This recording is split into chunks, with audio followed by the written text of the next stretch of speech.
Awesome. Some organization for us. We are joined now by the indie dog whisperer, Nathan Lowe. We are joined by Inga and Nicole Clark Erickson, who is Inga's mama. Yes. And we've got an issue, America.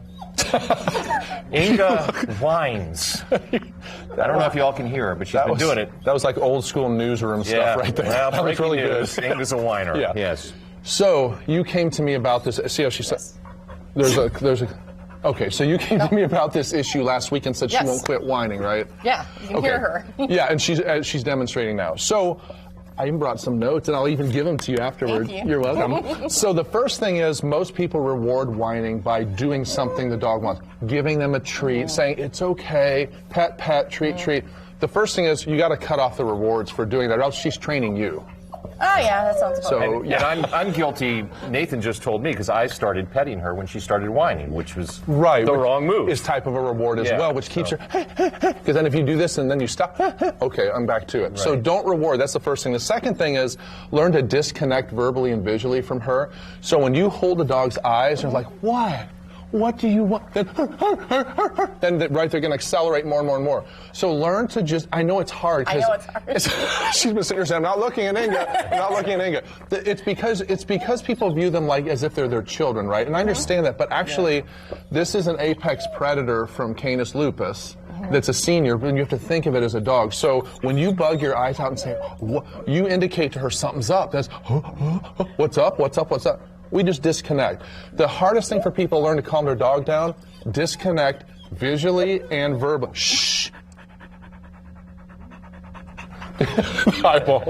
Who is this guy and who brought him here? Disconnect visually and verbally to help them calm down. Also, shh. Hey. Also, if whining gets super intense, Nicole, one thing I'll do is does she stand in front of you and look at you and whine? Oh, yeah. Okay. Oh, yeah. She'll stand on the couch and like whine at me. So if a dog does that, I'll stand up here. Let me see this for just a second. What I'll do is I'm losing my mic. I'll stand up and with her, sit. See now she's trying to there we go.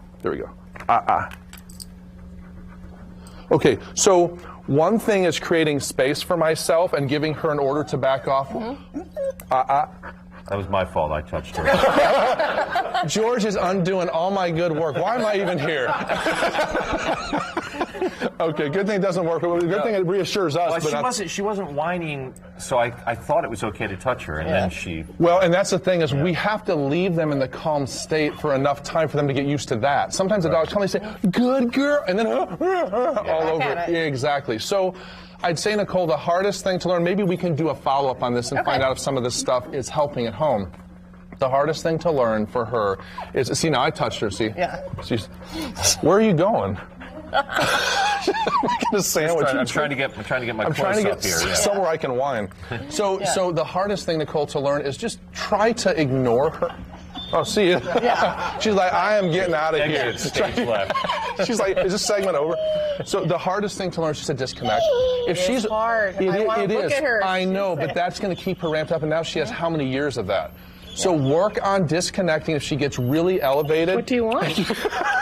She's going to take down all Aunt Ember's decorating. Come here. Come here. You've been outside. You've got She's stuck. You've got water. What do you want? Guys, this is just chaos. Sorry about that. There we go. Like, behave, we're on TV, honey. No, that's okay. Go ahead. One of the questions I have is, this is one kind of whining. Yeah. Now, with my dog, the whining always came when I would leave. Yeah, that's a little different. So that's a little bit of where'd you go kind of thing. But she's right here. Yeah. And also, Nicole, your personality, you are so bubbly, loving, but when you take that to a dog, they're like, what is up all the time? You see what I'm saying? Yeah. What is going on? So you have, I have a personality like that too, as you know. I had to learn not to do that around dogs. It was really hard learning curve, but once I did, I learned how to, I always tell people, act stoned around your dog. That will help you. Just like this. I used to sit in the yards like this. I'm chill. Yeah, and they would all just settle down. But if I'm looking at everybody, say, hey, okay, come over, then everybody's pacing, everybody's stirred up. So give her a little break, disconnect, let her know, hey, calm down and do your own thing, and that should help her calm down. Okay. Right, Inga? Yeah, because I'm guilty of the treats. I'm like, I make her homemade treats. I make her frozen treats. Nothing wrong with that. Nothing wrong with that, but not for whining. Yeah. In fact, don't administer treats until she's calm, and then not. So say she's 2 seconds calm. Not time for treats yet. Yeah. Wait till she's a minute calm. Throw something, but don't say, "Good, you want to blow up," and then we get up again. We start all this up again. No. So guilty of that. Yeah. So just toss her something. Just toss it. She'll eat it calmly and go back to relaxing again. Just teach her relaxation through you modeling it. That's what we want to do. And we will check up on her again. Okay.